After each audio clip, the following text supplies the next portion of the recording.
Dialogando con el padre Raúl Sánchez, creo que es normal y es natural que cuando nos encontramos en situaciones irregulares, situaciones distintas a lo que comúnmente conocemos como la normalidad, es decir, bastante gente en los trabajos, en las calles, bastante fluido vehicular, la gente con sus carreras, con sus afanes, con sus sonrisas, con sus preocupaciones, comprando, vendiendo, comiendo, bailando, yendo al cine, yendo al supermercado, a las tiendas, pues es lo que llamamos una vida normal.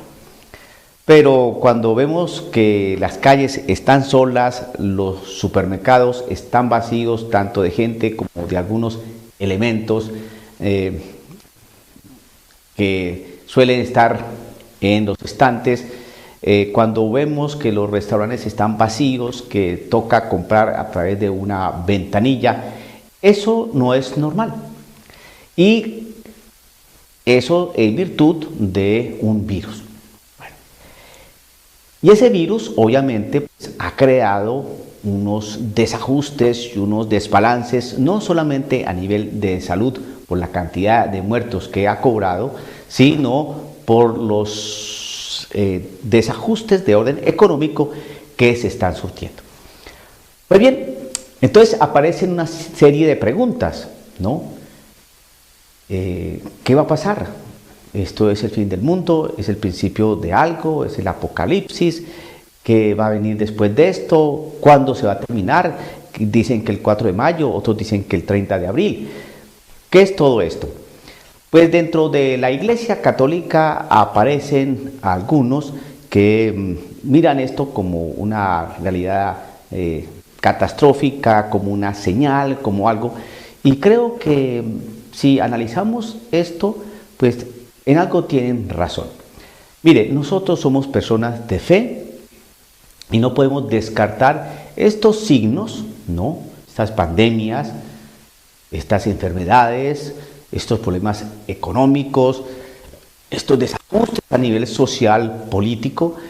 Todo esto, pues, Dios está aquí, Dios interviene, ¿no? Dios interviene.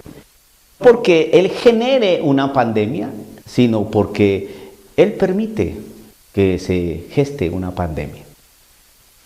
Porque no hay nada que se mueva si no es por la intervención o el concurso o la permisión de Dios. Ni siquiera el maligno tiene la libertad de ejercer su maldad si no es por la permisión de Dios. O sea que no podemos simplemente descartar a Dios para decir que todas estas cosas que estamos viendo es producto de las acciones o los movimientos o dinamismos propios de la naturaleza, porque eso es descartar a Dios y su omnipotencia y omnisciencia frente a todas las cosas que están en este mundo y que nos circundan.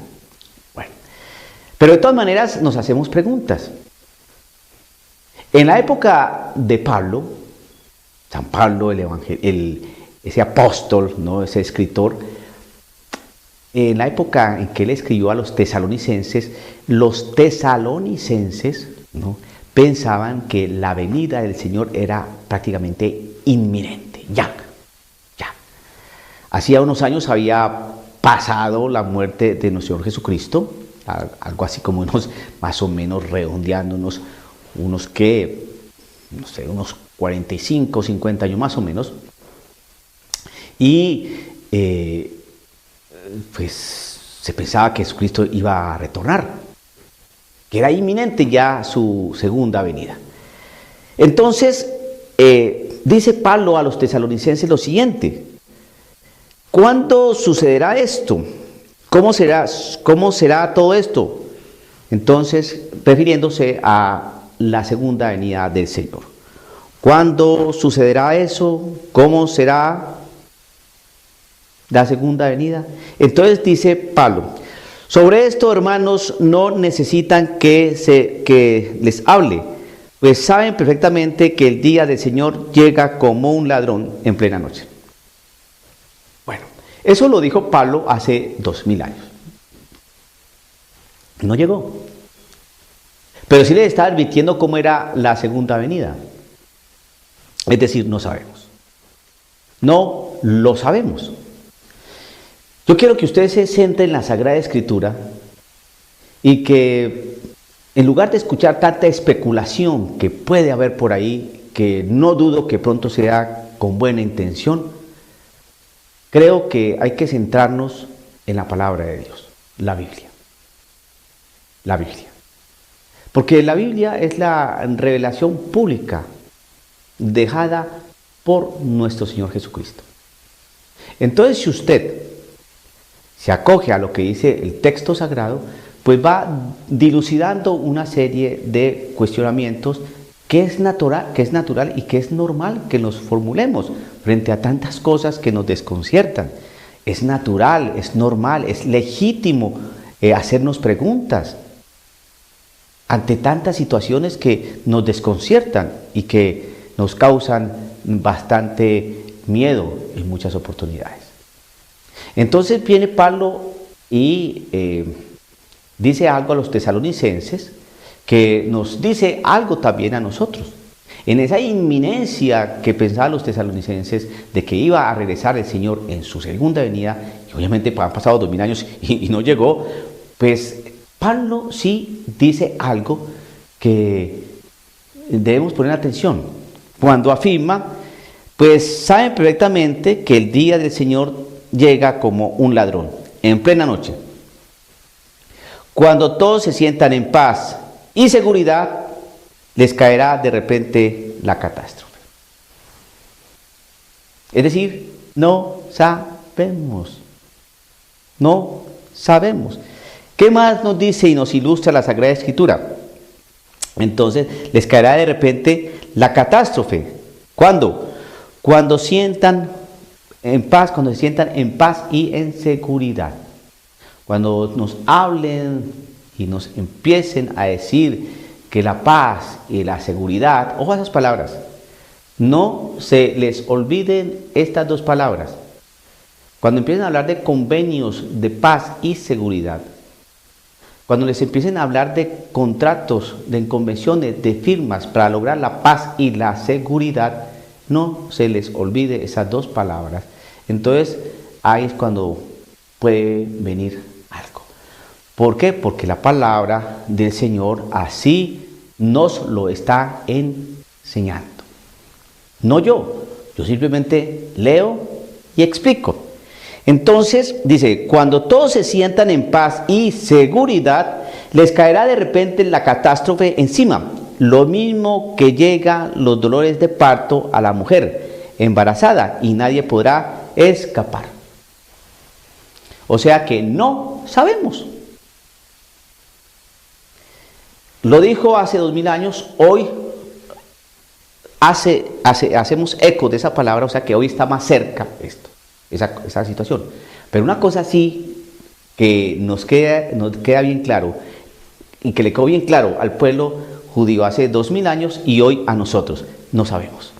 Llega como un ladrón. ¿Usted cuándo sabe que llega un ladrón? Usted se acuesta a dormir y al otro día ve que le robaron el carro y el celular. No se dio cuenta quién, ni cómo, ni cuándo, no se dio cuenta. Así llega el Señor. ¿Qué más nos enseña la Sagrada Escritura? Dice lo siguiente: pero ustedes, hermanos, no anden en tinieblas, de modo que ese día no los sorprenderá como hace el ladrón. Nos está enseñando algo, Pablito. Debemos estar entonces alerta, pendientes, despiertos. Pero ustedes, hermanos, no andan en tinieblas, de modo que ese día no los sorprenderá como hace el ladrón, es decir, dormidos. Vamos a estar despiertos. ¿Qué más dice? Todos ustedes son hijos de la luz e hijos del día. No somos de la noche ni de las tinieblas. Le está hablando a los creyentes, a los cristianos. Entonces, si usted es cristiano, si usted es creyente, pues usted conoce la palabra del Señor. Y si conoce la palabra del Señor es porque está asumiendo, está viviendo está aprendiendo de lo que el Señor enseña a través de la voz de Pablo. Por eso el verdadero cristiano es el que no es un oyente olvidadizo de la palabra del Señor, sino que la asume y permanece en esa palabra. Entonces, como Pablo está refiriéndose a los cristianos, entonces les dicen, ustedes no andan en tinieblas, ustedes son de Cristo, ustedes permanecen en Cristo. Entonces, todos ustedes son hijos de la luz, porque nosotros somos la luz del mundo. Porque nosotros seguimos a Cristo Jesús, que es la luz del mundo. Y el que sigue a Cristo Jesús no anda en tinieblas. Eso es lo que quiere decir Pablo, porque ya nuestro Señor Jesucristo había enseñado eso. Entonces, todos ustedes son hijos de la luz e hijos del día. No somos de la noche ni de las tinieblas. Entonces, no durmamos como los demás, sino permanezcamos sobrios y despiertos. ¿Qué significa eso? Pues haciendo oración, escuchando la Sagrada Escritura, teniendo una vida ordenada, ¿no? Viviendo en paz, orando. Bien. Los que duermen, duermen de noche, y los que se emborrachan en la noche. Nosotros, en cambio, por ser del día, permanecemos despiertos, revistámonos de la fe y del amor como de una coraza, y sean nuestro casco la esperanza de la salvación. Entonces no nos vamos a asustar, somos hijos de la luz, acatamos lo que dice Cristo Jesús, que es la luz, no andamos en tinieblas, no nos emborrachamos, no hacemos estas cosas, estamos despiertos, estamos atentos y vigilantes. Por lo tanto, cuando venga el día del Señor, que no sabemos cómo y cuándo será, pues estaremos listos. Bien, ¿qué más sigue diciendo el texto? Pues Dios no nos ha destinado a la condenación, sino a que hagamos nuestra la salvación por Cristo Jesús nuestro Señor. Nos ha dado las herramientas, nos ha dado los elementos para estar despiertos, para estar consagrados a Él, nos ha dado los sacramentos, nos dio su palabra, nos enseña prudencia, sabiduría. Todo eso es andar despiertos y todo eso es luz. Y eso significa desatender o estar lejos de las tinieblas. ¿Qué más nos dice el texto?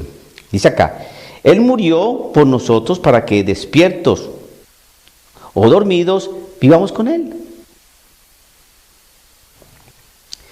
Por eso, anímense mutuamente y edifíquense juntos como ya lo están haciendo, así como yo lo estoy haciendo. Estoy cumpliendo lo que dice ese texto. No nos vamos a alarmar con cosas catastróficas, que un secreto, que un aviso, que aquí, es que aquí dijeron, y la profecía. Sí, todo eso es importante.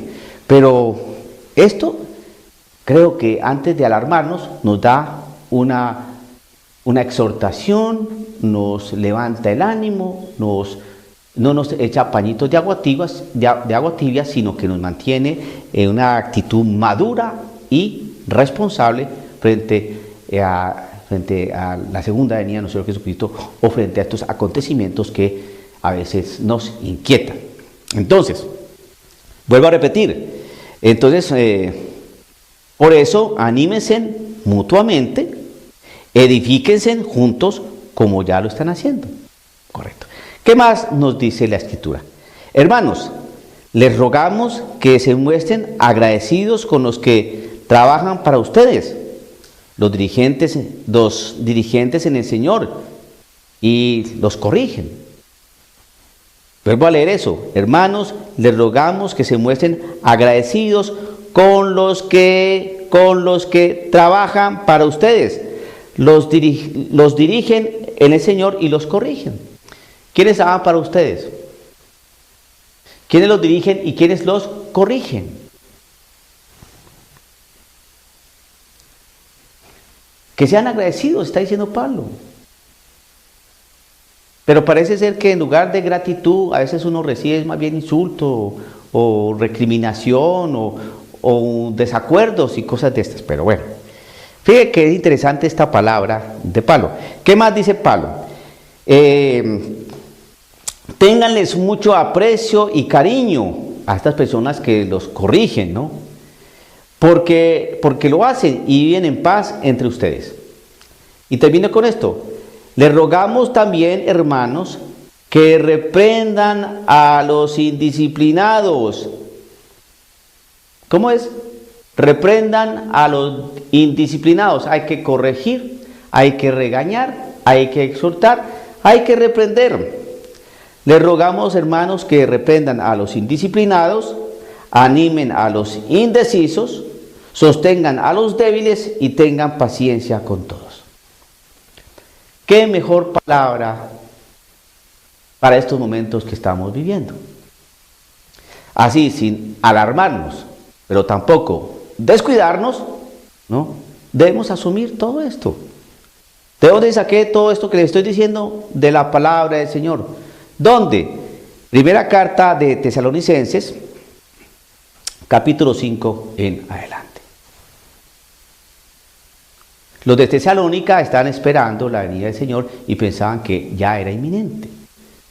Pablo les hace unas recomendaciones y nos da unos puntos, y les dio unos puntos, ya nosotros nos da unos puntos, ¿no?, que nos dice cómo es la cosa.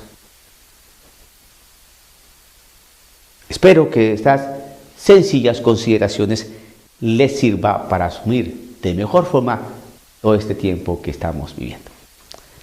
Dialogando con el padre Raúl Sánchez.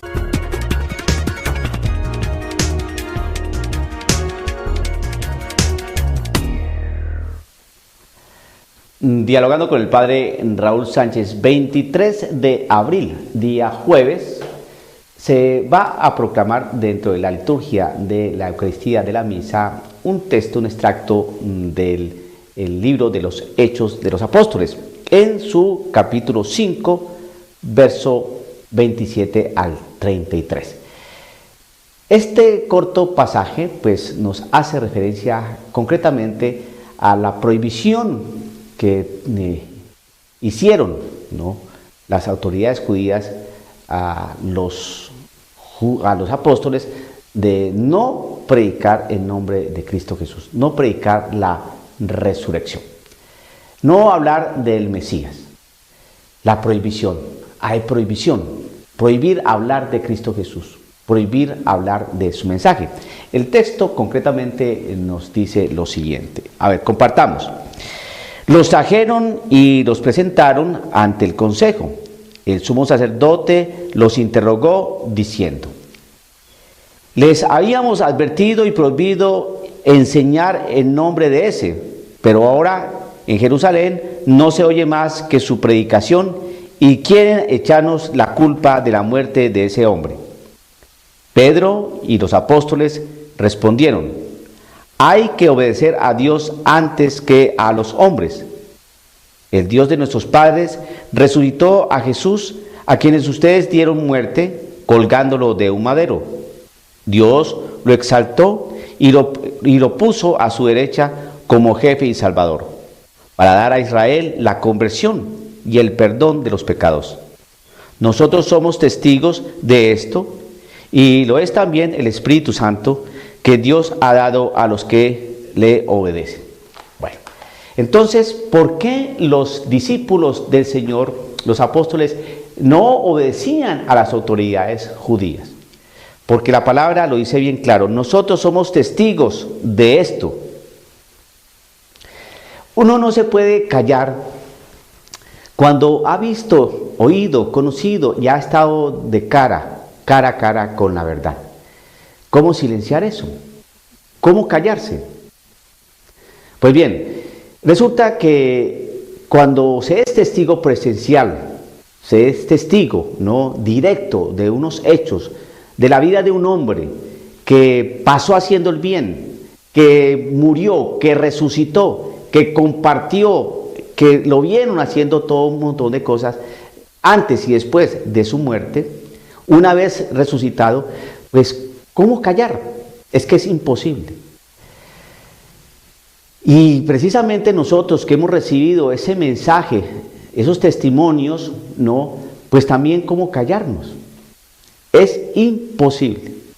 Y el Señor en su palabra nos enseña que felices aquellos que sin haber visto, creen. Esos somos nosotros. Los apóstoles vieron y creyeron, y por eso no se callan.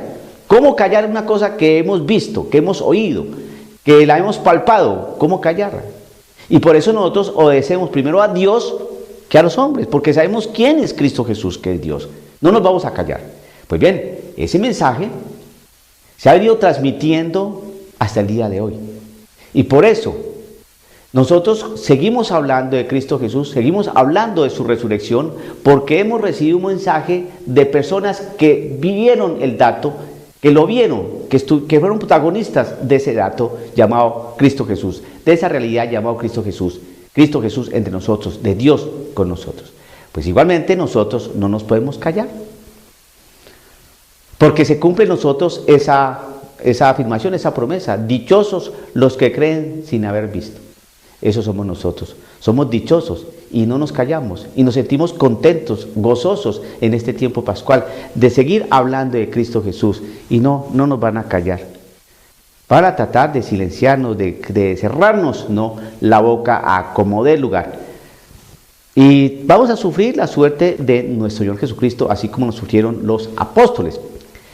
Les voy a decir una cosa a ustedes que tal vez ya está pasando, pero puede que se desarrolle y con más prontitud y en otras cosas. La ley. No nos van a meter mazmorras, no nos van a latigar, no, pero sí nos van a silenciar, nos van a callar con la ley. Con la ley. Y ya lo están haciendo. Por ejemplo, en España hay un texto bíblico que ya no se puede leer, de 1 Corintios, ¿no?, cuando hace referencia a que el reino de los cielos no es para... inicia un elenco, ¿no?, de pecadores, ¿no?, y para los prostitutas, hechiceros, etcétera, etcétera. Y ahí hay dos palabras que no se pueden enunciar, porque eso... están diciendo que, pues, que son generadores de odios, que hay discriminación y cosas de esas. Ya empiezan ya a meterse a silenciarnos con la ley algunas cosas que el Señor dice en su palabra. A los apóstoles los metieron a la cárcel, los azotaron y les prohibieron hablar en nombre de Cristo Jesús. Pero ustedes ya saben por qué los apóstoles no se callaron. Y ustedes ya están entendiendo por qué nosotros tampoco nos callamos y seguimos hablando de Cristo Jesús. Él está vivo.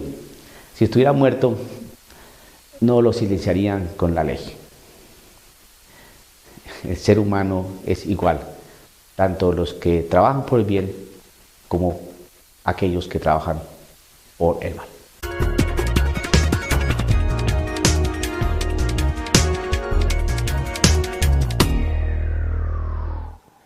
Dialogando con el padre Raúl Sánchez.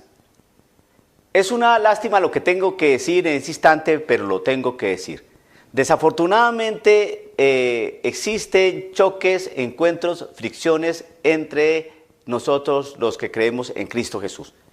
Y esto, qué lástima decirlo y tenerlo que manifestar en un video, pero hay que decirlo, que existe choques y fuertes fricciones entre personas que creemos en el mismo Señor Jesucristo, que tenemos una fe en nuestro Señor Jesucristo, que lo reconocemos a Él como nuestro único Redentor y Salvador, y existen fricciones. De todas maneras, es un hecho que no podemos negar y que de todas maneras, por mucho que nos duela, tenemos que hablar de ellos. Hay diálogos que se pueden tener con iglesias protestantes históricas. Estos grupos protestantes que pertenecen a las iglesias históricas, como los luteranos, calvinistas, anglicanos, metodistas, estas iglesias, con ellas se puede tener un diálogo, digamos, pausado, sereno, tranquilo, para llegar a conclusiones que nos puedan edificar. Se pueden tratar aquellos temas espinosos para quitar una serie de prejuicios, una serie de cosas, de roces que puedan dañar, interrumpir las buenas relaciones entre nosotros como creyentes católicos. Con estas personas se puede entablar un diálogo, especialmente en Europa. Aquí, en nuestro contexto americano, es un poco más difícil, no obstante, se puede entablar un diálogo. Creo que nosotros los católicos podemos entablar un diálogo con un luterano serio, con un metodista serio, con los anglicanos, etc. Lo que sí no se puede tener diálogo, desafortunadamente, son con estas sectas protestantes, estos grupos sectarios que no tienen más de 50 años de haber sido fundados, que pertenecen a unas iglesias que llaman iglesias de garage, o estas mega iglesias que son grandes salones, grandes coliseos, ¿no? Con estos grupos es muy difícil tener diálogo. Y le voy a decir por qué. Resulta que a estos hermanos desafortunadamente los forman para que odien al católico. Los forman para eso, los preparan para eso, los adoctrinan para eso, para que le tengan aversión al católico y todo lo que implique iglesia católica. Entonces, por supuesto, una persona que está siendo formada durante tantos años con ese pensamiento, con esa idea, ¿qué es lo que viene a salir de esa persona? ¿Qué es lo que viene a supurar? Pues obviamente sentimientos adversos a la persona católica, sentimientos de odio, ¿no?, de rechazo al católico. Por eso usted los va a identificar de esta manera. Primero, no permiten diálogo. Estas personas solamente les gusta hablar. Dos, empiezan a hacer preguntas y las hacen con un tono de sorna, de burla. Tres, cuando están en alguna reunión y identifican que hay un católico, no se acerca o su postura es bastante reticente. Ahí usted los va a conocer. Entonces, la pregunta es la siguiente: ¿por qué estas personas son así? ¿Y cómo el católico va a enfrentar este tipo de gente? Desafortunadamente, no estamos en un mundo idílico de ensoñación y estilo Disneylandia, porque eso no es cierto. Cuando nos mandan a nosotros a evangelizar y cuando nos mandan a nosotros que tenemos que estar abiertos y tener una actitud abierta, fraterna, cercana, ese es el ideal, pero desafortunadamente nos vamos a encontrar con enemigos y esos son nuestros enemigos. Yo le hago mucho caso a la palabra del Señor. Sé que existen unas razones de orden pastoral muy sensatas, muy buenas, que nos dicen que tenemos que estar abiertos, salir al encuentro, encontrarnos con el amigo y con las personas, y yo creo que en principio eso es válido y creo que yo comparto igualmente esa idea. Pero también la palabra del Señor nos indica y nos enseña que tenemos enemigos, ¿no? Oren por sus enemigos, dice nuestro Señor Jesucristo, ¿no? Oren por aquellos que los persiguen, eso lo dice nuestro Señor Jesucristo. Es decir, que nuestro Señor Jesucristo sabe perfectamente que vamos a ser perseguidos, que tenemos enemigos, que hay personas que no van a estar de acuerdo con nosotros y que nos van a atacar. Pues bien, usted tiene que estar muy alerta, querido católico, frente a este grupo de personas. Son seres humanos, son bautizados, tal vez sean hijos de Dios por el bautismo y por la fe, pero desafortunadamente los preparan para odiar. Y por eso digo que me da tristeza tener que decir este tipo de cosas, que entre los mismos creyentes existan este tipo de realidades tan complejas. Oiga, creemos en nuestro Señor Jesucristo, que nos invita a amarnos, a perdonarnos, a querernos, a unirnos. Que exista división entre nosotros y hasta odio, eso da mucha tristeza. Pero por mucha tristeza que nos dé, es una realidad que no podemos esconder y que hay que estar preparados. En Europa puede existir un diálogo, ¿no?, con cristianos, no católicos. Pero en nuestro contexto latino es muy difícil. ¿Por qué? Porque aquí en nuestro contexto latino casi no hay grupos de iglesias históricas serias, sino que hay un grupo enorme de sectas protestantes donde usted los va a identificar, no permiten el diálogo, hacen muchas preguntas y con un tono de sorna, y donde ellos sepan que hay católicos, entonces toman una actitud refractaria y de distancia. Entonces usted los va a conocer. Tiene que estar preparado para enfrentar este tipo de cosas. Vuelvo y repito, qué triste hablar de eso, pero es una realidad. Estas iglesias están por todos los contextos de orden pobre, donde existe ignorancia. Concretamente en los países centroamericanos, que son países de hermanos hispanos bastante pobres, donde su situación política, económica y social es bastante precaria, es un lugar adecuadísimo para que lleguen las sectas protestantes, porque vienen desde los Estados Unidos, vienen con el dinero, los dólares de los Estados Unidos. Esta gente necesita comer, necesita bienes materiales. Estas gentes que vienen de Estados Unidos vienen con dinero y les aportan este tipo de cosas y empiezan a tener adeptos y los empiezan a preparar, los empiezan a instruir en la fe protestante. Como es gente pobre, no capacitada, no tiene escuela, no tienen estudio, no tienen bases académicas, entonces lo que tienen es hambre, pues ustedes saben que, como dice el dicho, ¿no? Las personas que pues sufren de esta manera pues son fáciles de convencer. Entonces, por eso en estos países latinoamericanos existen tantas iglesias protestantes. En unos años Centroamérica va a ser protestante, va a dejar de ser católico. Por lo tanto, nosotros tenemos que saber responder a esos ataques, tener una postura bastante sólida frente a estos hermanos, no dejarnos intimidar, no orar mucho por ellos, pero teniendo en cuenta que tenemos que estar alerta, ¿no? Esto es sabemos perfectamente que las sectas protestantes tienen un origen demoníaco, eso así no lo quieran que reconocer muchas personas, pero eso tiene origen demoníaco. Eso es una división y es un odio a la Iglesia Católica impresionante.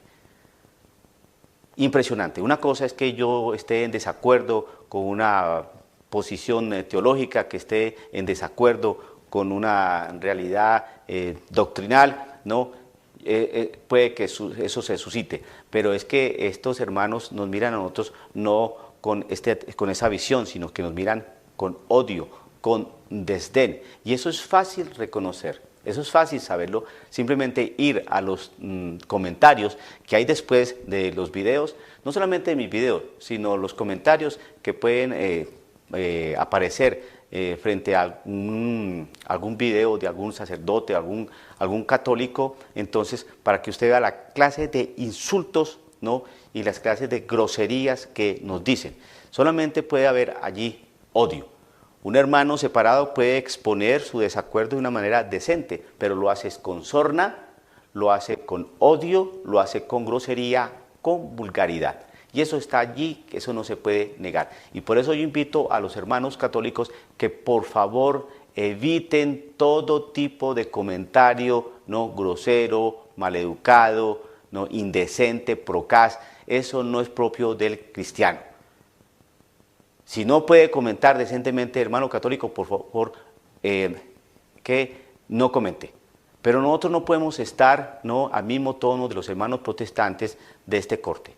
Ahora bien, como todo hay que matizarlo, debo reconocer también que hay hermanos protestantes que son muy decentes, muy educados, que permiten el diálogo.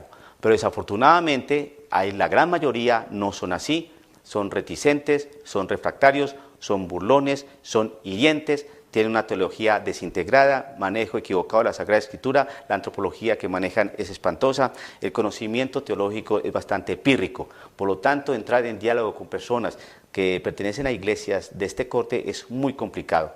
Hay que orar por ellos, usted no se debe confundir, no, manténgase siempre firme con una postura cristiana, católica, de fe, firmeza y alegría y esperanza. Que el Señor lo bendiga, dialogando con el Padre Raúl Sánchez.